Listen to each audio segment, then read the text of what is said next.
박근혜 대통령은 대기업이 우리 사회에 부를 독식하는 현상을 막겠다면서 경제민주화를 내세워서 당선됐는데요.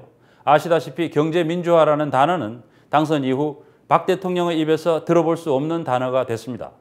그런데 대통령이 의장인 국민경제자문회의가 주최한 공청회에서 정부 측 발표자가 도소매, 음식, 숙박 등 생계형 서비스 업종의 퇴출 전략 추진이 정책 과제라고 말했습니다. 또 다른 정부 측 발표자는 의료는 공공재라는 사회적 인식이 강해서 의료 산업화의 장애 요인이 되고 있다고 주장했습니다. 정부가 대량 실직과 폐업을 감수하면서 대기업과 대형 병원에 몰아주는 서비스 산업 구조조정을 하려는 게 아닌지 강한 우려를 낳게 하고 있습니다. 최경영 기자의 보도입니다. 대통령 직속기관인 국민경제자문회의 주최의 서비스 산업 경쟁력 강화 방안 세미나. 정부 측 발표자들은 한결같이 현재 한국의 서비스 산업이 낙후됐다고 말했습니다. 그래서 소비자들의 눈높이 변화를 쫓아가지 못하는 영세 규모 업체들에서는 소비자들의 외면을 받고 있다고 생각됩니다. 병원도 수익성이 악화돼 경영난이 심하다고 주장했습니다. 대형 병원들도 굉장히 수가라든지 또 지금 여러 가지 그 중증 질환 보장 같은 것들이 높아졌기 때문에 병원들의 경영난이 작년, 올해 굉장히 심각해졌다고 입을 모으고 있는데 서비스 산업 종사자들이 안이하다는 말도 나왔습니다. 상당히 시장이 내수 시장이라 국제 경쟁에 노출이 안 된 결과 상당히 안이하게. 그러면서 낙후된 서비스 산업의 경쟁력을 불어넣기 위해서는 기존의 사고 방식으로는 안 된다고 말했습니다. 그래서 이제 기존의 우리의 사고 방식, 기존의 틀을 그대로 고수하는 것이 가능한가 하는. 정부 측 발표자들이 지적한 기존의 사고 방식 가운데에는 의료가 공공재라는 인식도 포함돼 있었습니다. 의료가 공공재라는 인식이 강해서 한국이 동북아시아의 의료 허브가 되는데 장애 요인이 되어왔다는 것입니다. 기존에는 병원, 의료기관, 의료 서비스 이런 것들이 어떤 서비스로 했던 것들이 아니라 국민의 건강을 지키는 공공재로 인식을 했기 때문에 의료기관과 관련된 의료법 같은 것들은 굉장히 규제 성격이 강한 법률이었습니다. 이렇게 할 수 있는 것보다 하지 못하는 그런 것들이 굉장히 많았었는데요. 정부 측 발표자들은 정부의 정책 방향이 공공재를 훼손하지 않는 차원에서의 산업화라고 말했지만 이들이 제시한 서비스 산업의 경쟁력 강화 방안들에는 사실상의 구조 조정도 포함되어 있었습니다. 해법은 이 부분들을 퇴출시키려면 고급의 성장 업종을 키우고 그로부터 뽑아내서 이분들을 재진입, 재취업을 시키는 형태로 바뀌어야 될 겁니다. 의료 분야도 개인 사업체에서 대형화, 전문화, 기업화될 필요가 있다고 말했습니다. 이 역시 업종 내 M&A와 구조 조정을 의미하는 것으로 읽힙니다. 정부 측 연사들은 이를 통해서 서비스 산업의 수출이 활성화되고 내수 시장이 살아나 장기적으로는 모두에게 도움이 된다고 주장했습니다. 하지만 토론에 나선 전문가들은 정부 측이 기본 팩트도 제대로 인지하지 못하고 있다고 지적했습니다. 병원이 아니라 아까 발표하신 분 자료를 보면 대형 병원의 경영난이라고 말씀하셨는데 그 점은 사실을 잘 확인해 볼 필요가 있다고 생각합니다. 정말 어려운 병원들은 거기 제 자료에 있습니다만 그 폐업 신고한 기관들의 구성을 자세히 보면 약국이 33%, 동네의원이 29%, 한의원이 15%, 치과병원이 15%로 대형 병원이 아닙니다.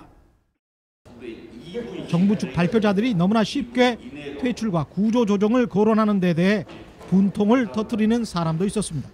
정말 안 되는 사람에 대해서는 퇴출 이야기를 한다고 이걸 국민들이 듣는다면 1600만 명의 영세 자영업자, 서비스 우수하신 분들, 기사님들 얼마나 분통이 지역을 돌면서 여는 공청회인데도 지역에 대한 특화된 정책은 전혀 없이 박근혜 대통령의 서비스 산업 육성 전략만 홍보하려는 것 아니냐는 지적도 나왔습니다.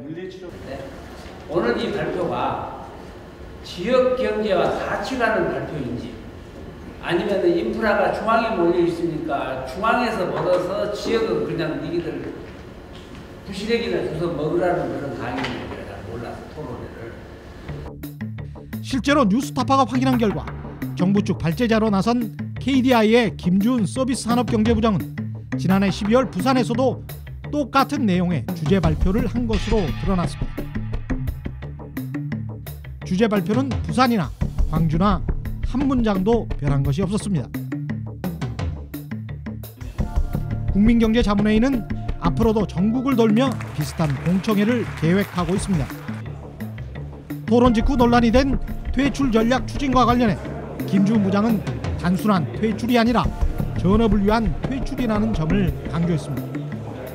자꾸 산업 구조가 바뀌어가지고 살아남는 거는 굉장히 그 똑똑한 지식 기반만 몇 사람 살아남고 제조업, 건설업 이런 데서 자꾸 퇴출이 일어나는데 그래서 이 사람들이 자영 재래시장으로 몰리고 음식 숙박 차리는데 장사는 안 되고 그러니까 이분들을 뽑아내가지고 어느 성장업종에다 이분들을 재취업을 시켜야 되느냐.